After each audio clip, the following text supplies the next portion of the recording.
Welcome to stereo teaching general science test 5 result, যেটা জানুয়ারি মাসে সম্পন্ন হয়েছে। কিছু অসুবিধার জন্য দেরি হলো, তোমরা তোমাদের রেজাল্ট দেখে নাও। দেখো, প্রথম ঘরটায় মার্কস দেওয়া আছে, তারপরে কারেক্ট, তারপরে ইনকারেক্ট, অর্থাৎ যেগুলো নেগেটিভ খুব বেশি গেছে সেগুলো টোটাল মার্কস কমে গেছে।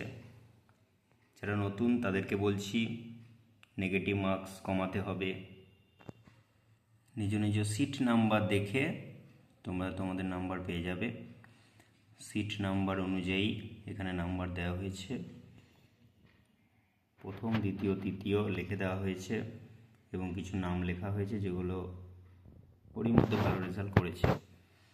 বাকিদের নাম মেনশন করা হয়নি। তোমরা তোমাদের রেজাল্ট দেখে নাও এবং চেষ্টা করবে পরের বার আরও ভালো হবে। কিছু যদি সমস্যা বা কোশ্চেন থাকে সেটা চ্যানেলের কমেন্ট বক্সে লিখে দেবে, তারপর সেরকমভাবে সেটাকে সমাধান করা হবে। তো আবারও বলছি, ফেব্রুয়ারি মাসে সম্পন্ন করা হয়নি। মার্চ মাসে 30 তারিখে জিএসটি 6 পরীক্ষা হবে, তোমরা এই পরীক্ষাটায় বসবে।